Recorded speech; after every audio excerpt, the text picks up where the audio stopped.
Anda telah mengunduh podcast yang dipaparkan oleh Pendeta Dr. Erastus Sabdono ini dari truth.id/voice. Selamat mendengarkan podcast ini. Shalom saudara sekalian, salam sejahtera dalam kasih Tuhan kita Yesus Kristus. Kebenaran hari ini judulnya proses pengesahan. Tidak mungkin seseorang bisa hidup di hadirat Allah kalau tidak menjadi anak-anak Allah yang sah. Setiap orang Kristen pasti mengaku sebagai anak-anak Allah, padahal belum tentu demikian. Dalam Roma 8 ayat 14, Alkitab mencatat bahwa semua orang yang dipimpin Roh Allah adalah anak Allah. Jadi orang yang tidak dipimpin Roh Allah berarti bukan anak Allah. Pada zaman anugerah ini, saudara, Tuhan membuka kesempatan bagi manusia untuk menjadi anak-anak Allah, yaitu dengan hidup dalam pimpinan Roh Allah. Umat pilihan Allah adalah orang-orang yang beruntung, sungguh beruntung, karena menjadi orang yang terpilih untuk bisa hidup dalam pimpinan Roh Kudus, sehingga dapat menjadi anak-anak Allah.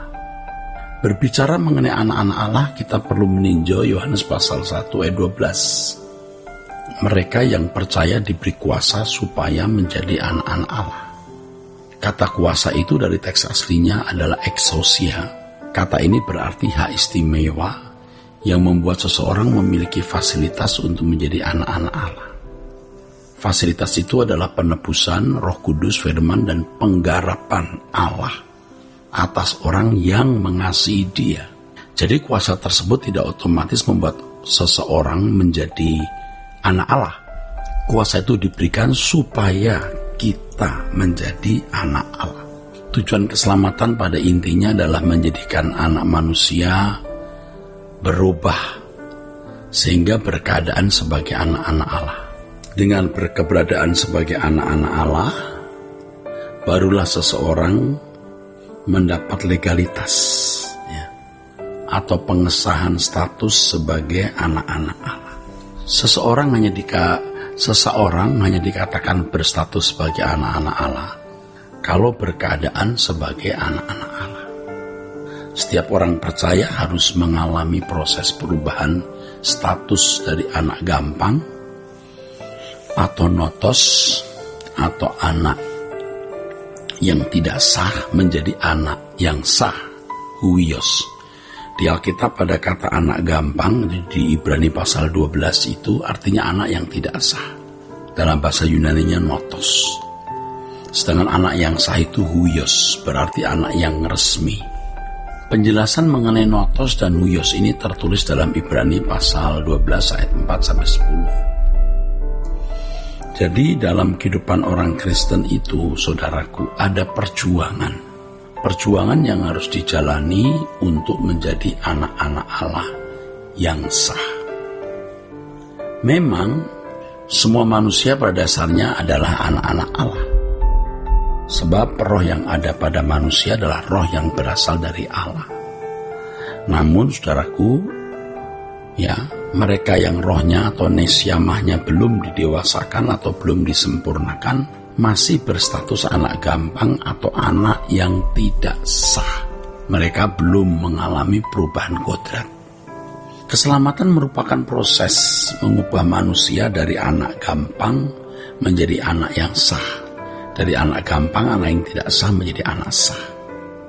Pengesahan sebagai anak yang sah ditentukan oleh apakah seseorang mengambil bagian dalam kekudusan Allah atau berkodrat ilahi atau tidak. Jadi kalau seorang mengalami perubahan kodrat, dari kodrat dosa ke kodrat ilahi, itu baru disebut anak Allah. Yang sama dengan mengambil bagian dalam kekudusan Allah.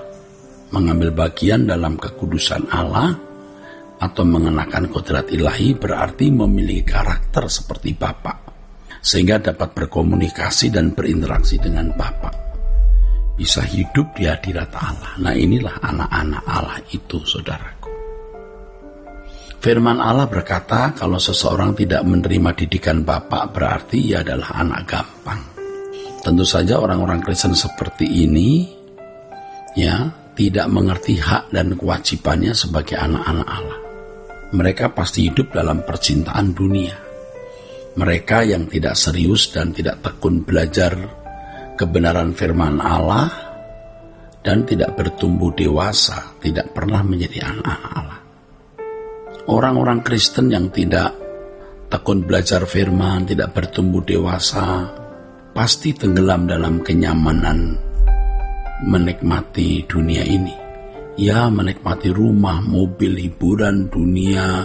Hiburan dunia maksudnya perhiasan, barang branded, dan kesenangan-kesenangan dunia lainnya yang dianggap merupakan hal yang penting atau utama, bahkan dianggap lebih penting dan lebih utama dari Tuhan sendiri. Mereka akan terus berusaha menambah kekayaan sebagai kesenangan atau kebahagiaan dan jaminan hidup. Dengan cara hidup demikian, mereka merendahkan nilai-nilai rohani dan kekekalan. Inilah orang-orang yang dimaksud Paulus sebagai seteru salib Kristus, karena pikiran mereka hanya tertuju kepada perkara-perkara duniawi. Ya, mereka pikirannya hanya tertuju kepada perkara-perkara duniawi.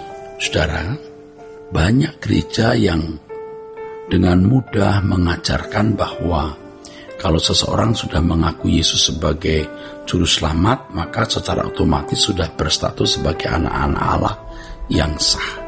Mereka boleh mengklaim berhak hidup di hadirat Allah. Mereka merasa berhak mengklaim bisa bersekutu dengan Allah. Kesalahan ini juga disebabkan karena pengertian yang salah mengenai konsep anugerah.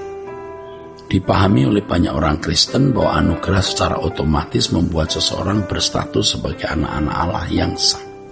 Sehingga mereka tidak pernah mengerti proses didikan Bapa agar menjadi anak-anak Allah yang sah.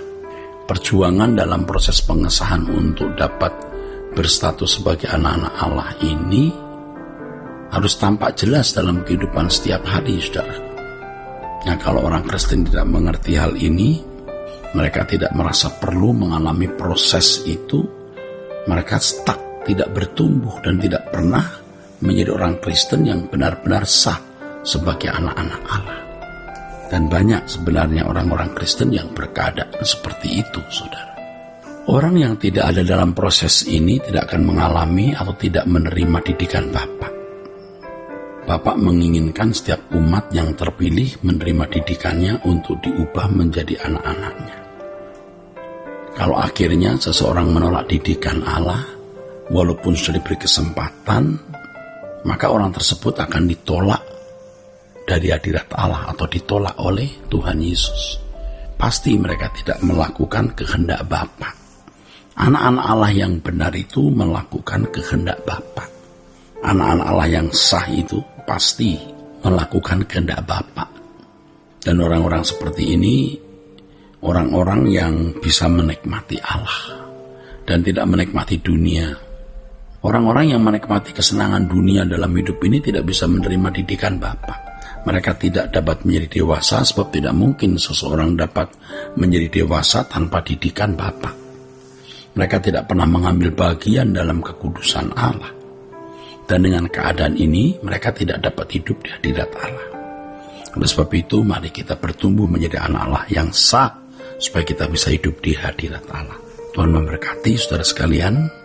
Sola Gracia. Untuk berlangganan renungan harian dalam bentuk cetak, silakan hubungi Truth Literatur di nomor telepon 0878 7870 7000. Untuk mendapatkan CD khotbah, MP3 renungan Truth, dan CD album lagu produksi Sola Gracia, Anda dapat menghubungi di hari dan jam kerja di nomor telepon 021 638 60953. Tuhan Yesus memberkati. Sola Gracia.